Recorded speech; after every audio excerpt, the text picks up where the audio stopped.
Rencontre de mise au point et de validation des propositions actées lors du forum d'Angondje des leaders syndicaux du mouvement syndical des travailleurs gabonais vaillants, MSTGV. Les précisions avec le porte-parole du regroupement Pierre Minta. Nous avons ici invité les leaders du mouvement de la machette syndicale des travailleurs gabonais vaillants pour faire un compte rendu par rapport au déroulement des travaux en commission au niveau de l'EPCA.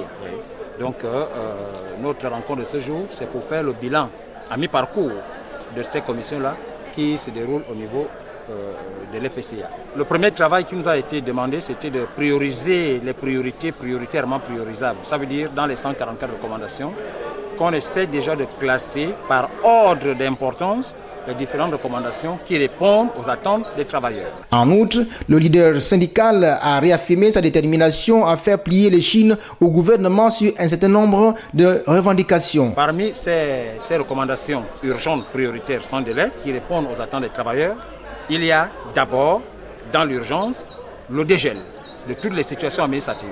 Ça veut dire qu'en l'espace de 15 jours, nous allons amener le gouvernement à se prononcer sur le dégel afin d'annuler les arrêtés le 389 et le 390 relatifs au gel des concours administratifs, recrutement et concours et professionnels. Nous commençons par cette première priorité. La deuxième priorité, c'est tout de suite et sans délai l'annulation pure et simple, je voudrais dire la suppression pure et simple des prépensions pour tous les agents civils et militaires qui sont déjà allés à la retraite. Ils sont payés par prépension depuis 2015. C'est les personnes qui sont dans la précarité. On ne peut plus continuer à entretenir cette classe de personnes qui ont servi le Gabon avec des prépensions. Et en supprimant tout de suite et sans délai la prépension, obligatoirement, sans délai, il faut l'arrimage de ces pensions-là conformément à la grille indiciaire du nouveau système de rémunération, la nouvelle grille est le résultat du décret 404. C'est la deuxième priorité à mettre en exécution sans délai.